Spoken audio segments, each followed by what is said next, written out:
To the pure, all things are pure, but to the defiled and unbelieving, nothing is pure. Even their mind and conscience are defiled. That's Titus chapter 1, verse 15. And I think it sums up this book perfectly because there's a lot of controversy surrounding this book.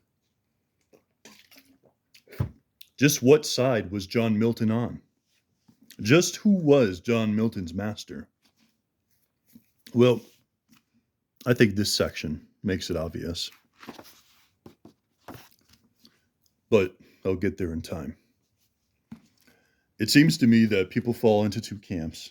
They come away with this adoring the devil, insisting that he's telling the truth, but the text itself refutes that point in such a way that I have to think that they're just being swayed by his aesthetics, which Milton affords him because he should, frankly. Not out of glory or adoration for the fallen one, but that is how he deceives. Great swelling words, eloquent speeches. He gives everything a sheen of glory, but beneath it, it's just trash, frankly. And that's what this is. That's what Satan is, frankly. And the people that walk away from this, reading that he's somehow their ally, I find that the most pitiable state of all. Now, I'm well familiar that occultists of all types love John Milton. I'm aware of that.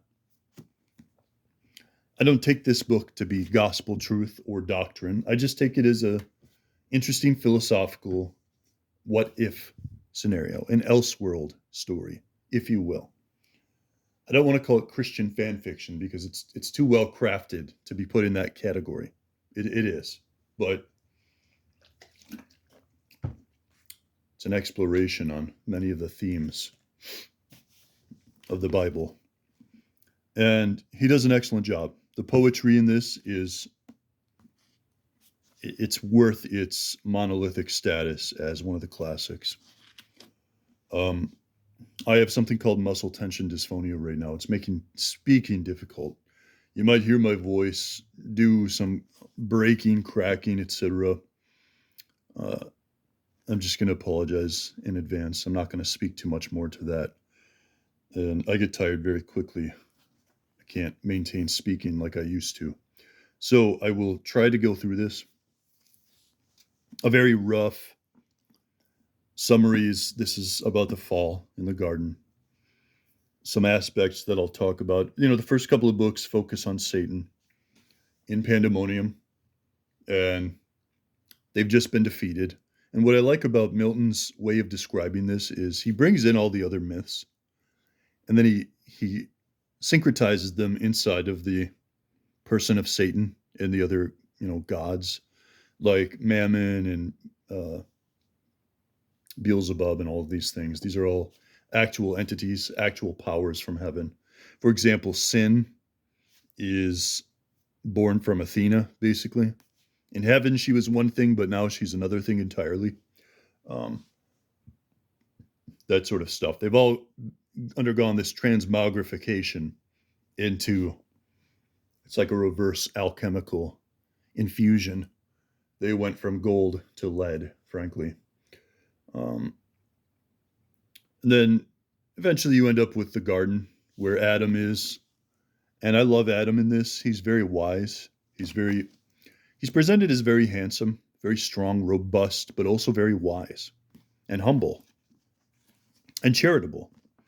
And Eve is presented almost like Aphrodite if she was wise, if she was, she's very Venusian without the lustful aspect. And the way she's described is breathtaking. He like butts up on these sultry descriptions of her, but you could tell he's really trying to respect and not go into pornographic depictions. But she is physically, she is that. She's every possibility. She, you know how Plato talks about treeness.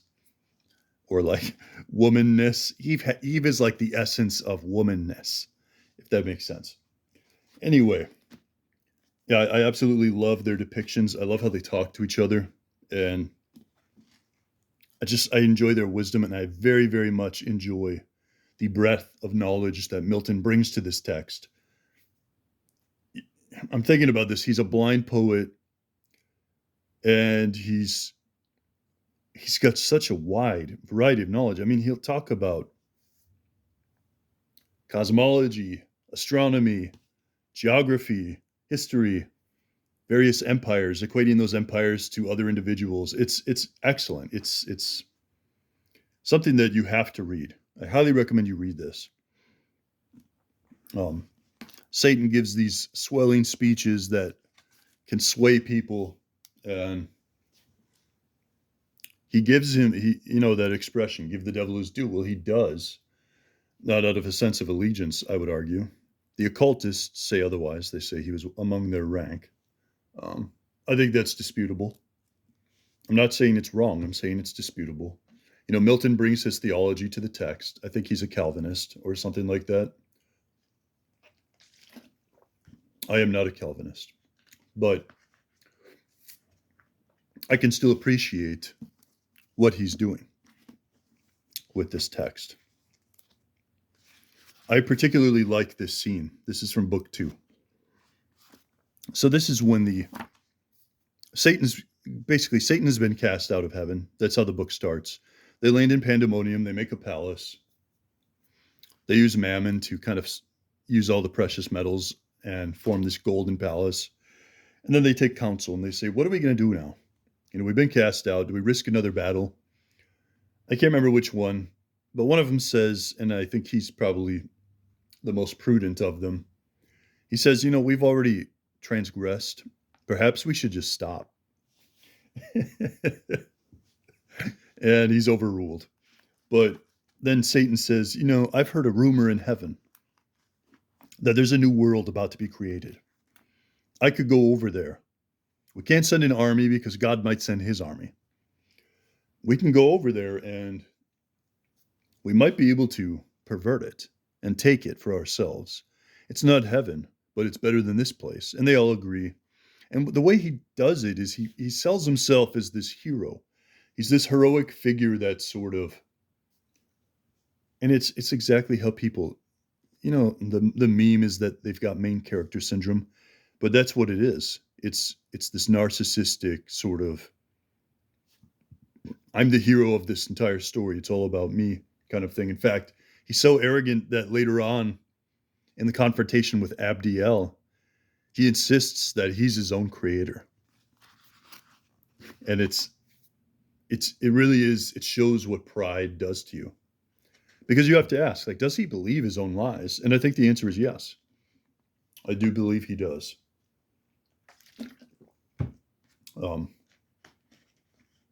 So anyway, this scene, the way that Milton describes chaos, he has to cross over from the gates of hell to earth. And so he has to fly through the cosmos. And just the way that chaos is described, this realm of the weird, and I'll just read a section of it. The gates wide open stood, that with extended wings a bannered host under spread ensigns marching might pass through, with horse and chariots ranked in loose array. So wide they stood, and like a furnace mouth, cast forth redounding smoke and ruddy flame. Before their eyes in sudden view appear the secrets of the hoary deep, a dark, illimitable ocean without bound, without dimension, where length, breadth, and height, and time and place are lost, where eldest night and chaos, ancestors of nature, hold eternal anarchy amidst the noise of endless wars, and by confusion stand. For hot, cold, moist, and dry, 4 champions fierce, strive here for mastery, and to battle bring their embryon atoms. They around the flag of each his faction in their several clans, light-armed or heavy, sharp, smooth, swift or slow, swarm populous, unnumbered as the sands of Barca, or Cyrene's torrid soil. That might be Barca. I'm not sure. But the point is, It's a place where everything's striving against itself and nothing quite forms or disforms. In fact, there's a line here where he calls it the womb of nature, or perhaps her grave. This is either the beginning of everything or the ending of everything. It's one of my favorite descriptions, and it goes on, by the way. That section goes on for some time.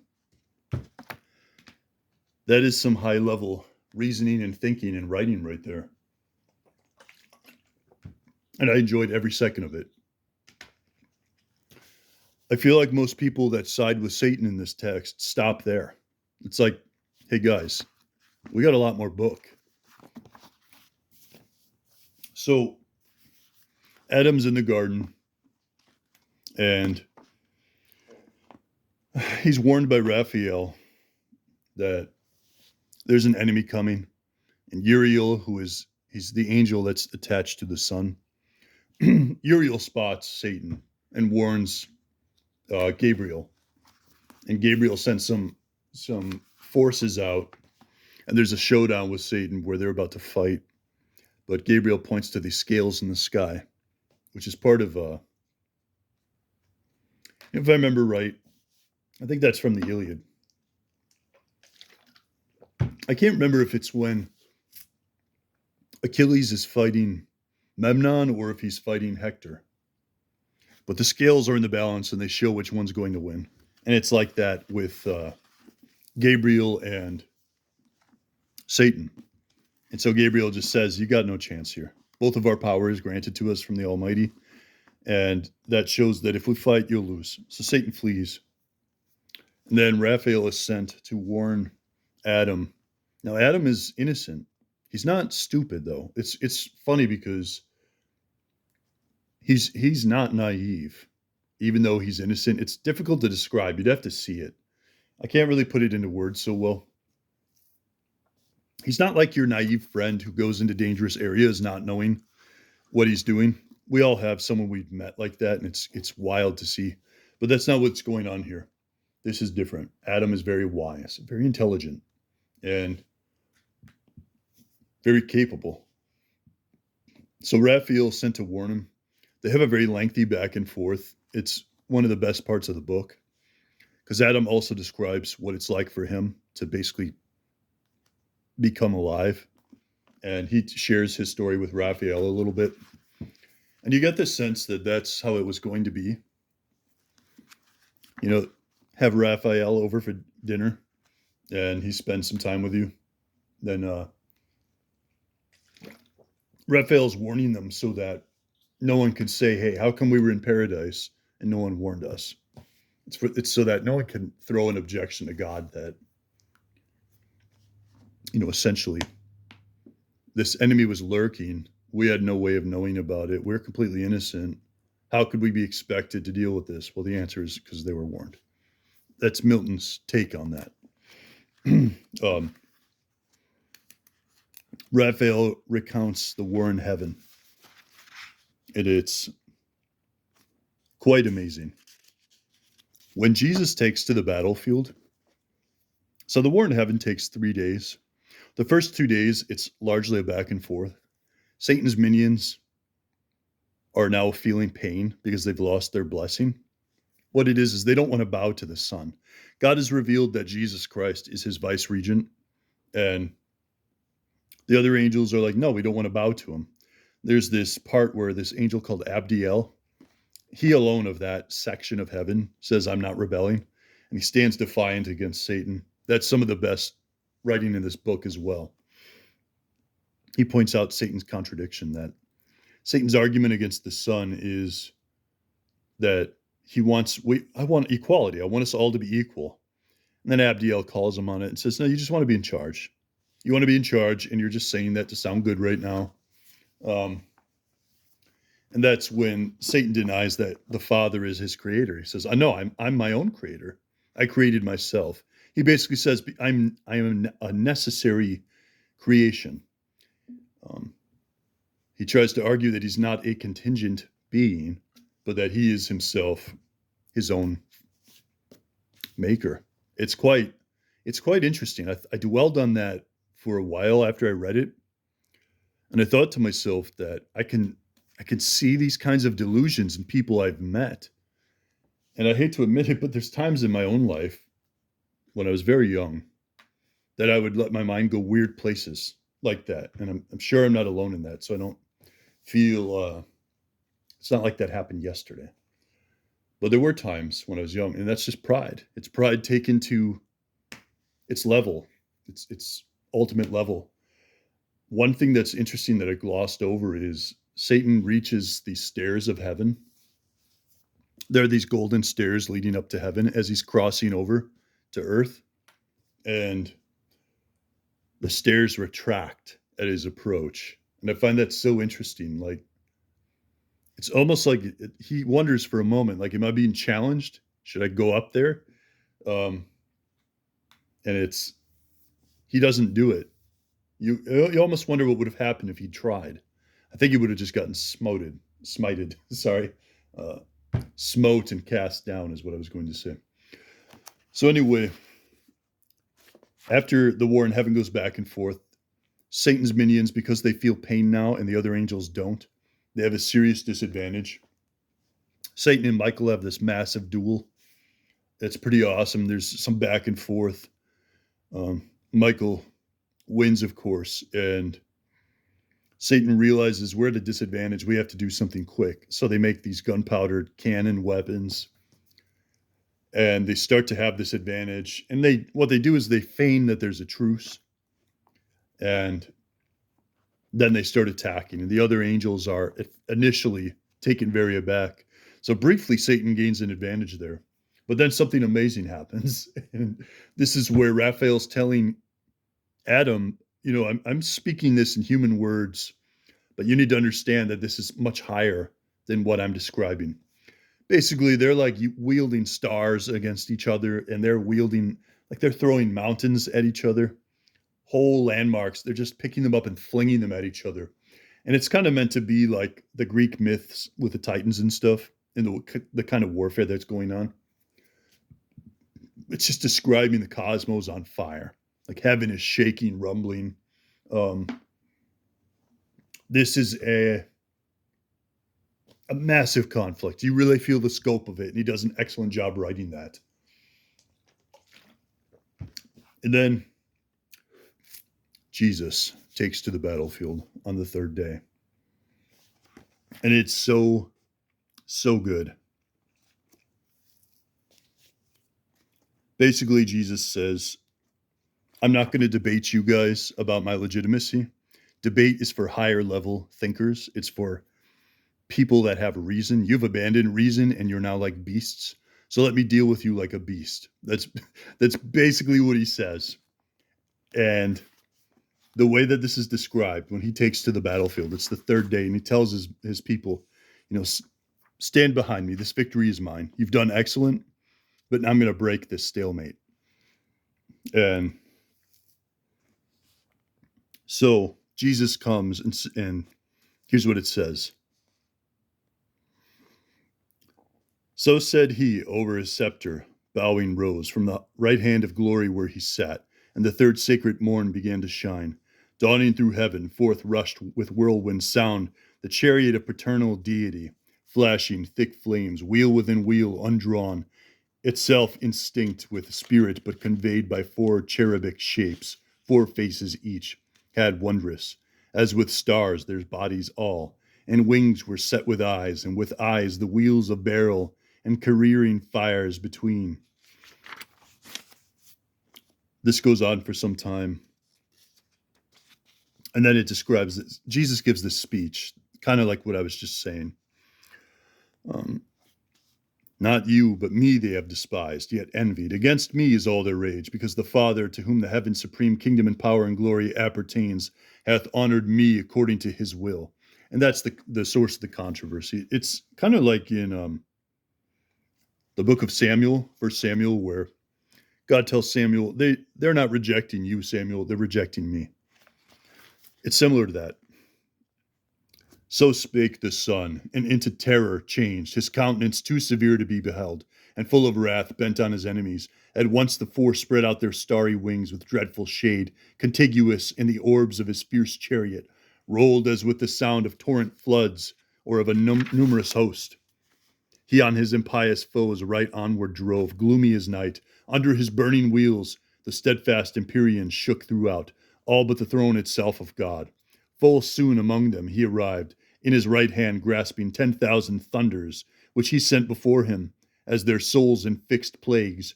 They astonished, all resistance lost, all courage. Down their idle weapons dropped, over shields and helmed heads he rode, of thrones and mighty seraphim prostrate, that wished the mountains now might be again thrown on them as a shelter from his ire.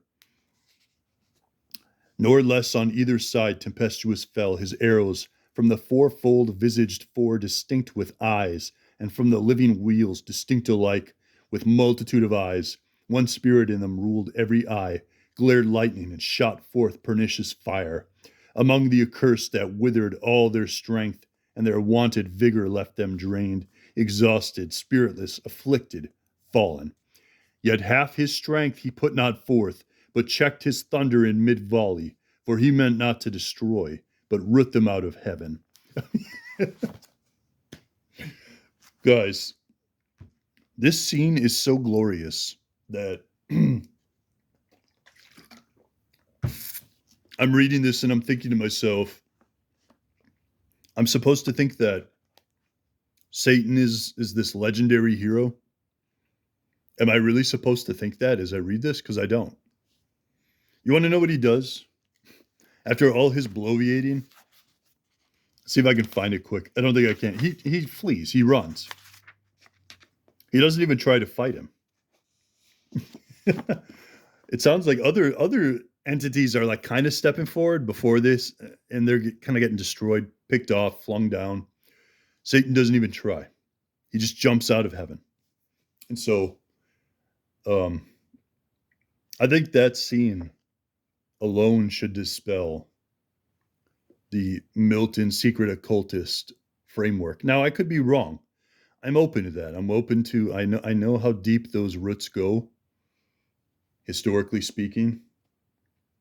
But I do find that fascinating. The way he glorifies Jesus and describes him with such power and vigor, wisdom, and I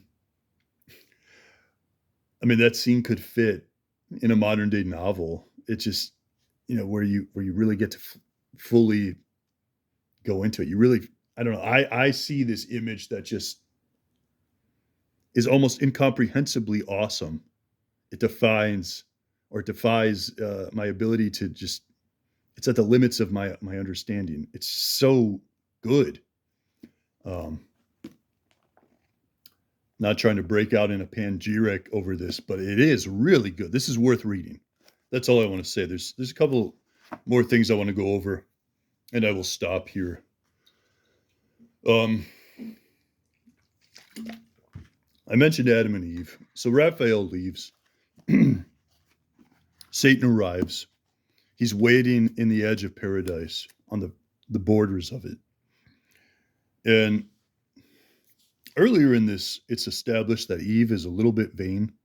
There's a seed of it in her. It's not a sin. She's warned against it. There's a Greek myth. I can't remember. Is it Narcissus or Narcissa? One of them loves their appearance so much that they like stare into the water and they become a flower. So Eve earlier in this strikes that same pose by the waters. And of course, that's intentional by Milton. But the heavenly voice warns her, let me show you a better way. And she obeys it because she's not starting out rotten. Adam starts out noble. Eve starts out noble. And it's like the ultimate love story between them. They're very passionate for each other. They truly love each other. They're concerned with each other's welfare. It's a far cry from what relationships are like nowadays. Let me say that.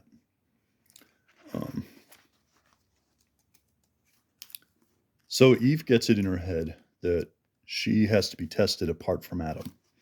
And so she starts a fight with him. And he says he's acting prudently.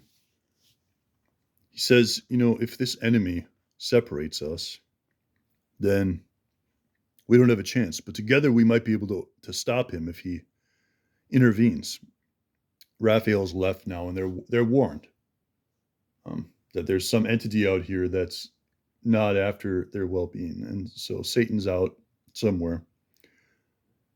Anyway, Eve succeeds. She prevails upon Adam, this need to be tested alone, and goes, "Can I really be said to have faith if I'm not tested?" And Adam acquiesces to it. And so Satan, he gauges their strengths and realizes that Adam is more likely to withstand him. So he goes after Eve, and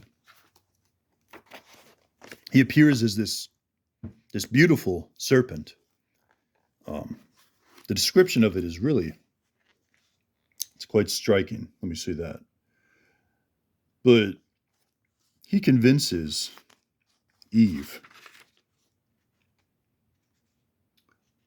He keeps overpraising her. He's playing on her vanity. And here's kind of a description of it. So spake the enemy of mankind, enclosed in serpent, inmate bad, and toward Eve addressed his way, not with indented wave prone on the ground as since, but on his rear, circular base of rising folds that towered fold above fold, a surging maze, his head crested aloft and carbuncle his eyes, with burnished neck of verdant gold erect, amidst his circling spires that on the grass floated redundant. Pleasing was his shape, and lovely, never since of serpent kind lovelier. So there's something else here that I like. It's after convincing Eve, okay, let's go see this tree. Because his story is this. There was a tree, I ate from it, and now I'm able to talk. And I'm able to reason, as intelligent as you are. And maybe you should eat from this tree. She's all like, oh yeah, that's a good idea. She's not as suspicious as you would want. And the reason is he's disarmed her because he's played to her vanity. So, lead then, said Eve. Lead on. He leading swiftly, rolled in tangles, and made intricate seem straight to mischief swift. I love that line. He made intricate seem straight to mischief swift. He takes what's crooked and he makes it seem straight. And that's his argument too. Essentially, it comes down to more or less what he says is, if this is paradise, then nothing dangerous can be here. And he uses this kind of convoluted argument for why, even though you were told not to eat this fruit, you actually should eat this fruit. And Eve is deceived, and she does it. She partakes, and then starts a fight with Adam, and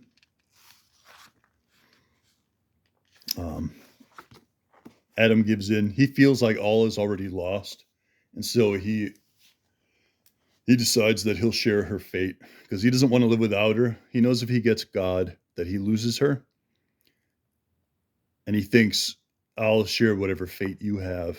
But there's also a moment where Adam perceives, I think falsely, that the fall has already fully occurred and that he can't do anything about it before he eats the fruit. And Eve is very nasty. Man, she's nasty after she eats the fruit. You ever have that experience? You ever have that experience where it's a hard day of work and your significant other walks through the door? You sit back, relax, and they just are hell-bent on starting a fight with you. You ever have that? Because that's exactly what she's been doing here to him. Yeah, it's very, very frustrating. So they commiserate together after that. After their eyes are open, they have this extremely passionate night together.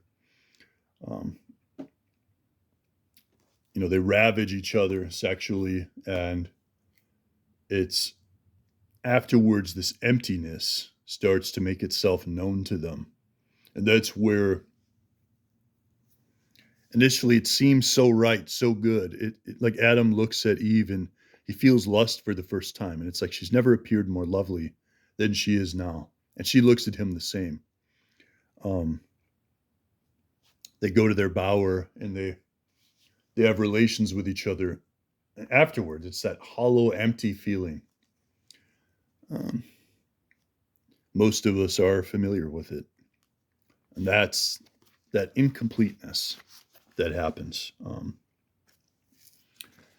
So everything plays out like the book of Genesis. Michael gets sent to Adam. God sends him as a consolation and says, I'm going to show you the future.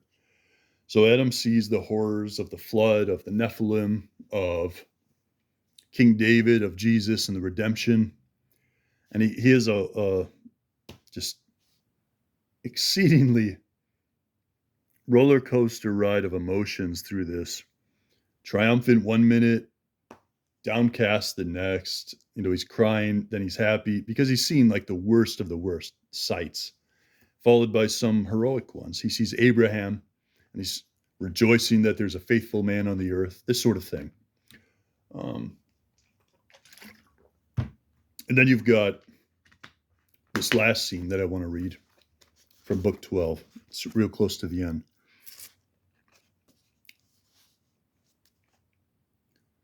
He ended, that is Michael. Michael just gave him his final instructions.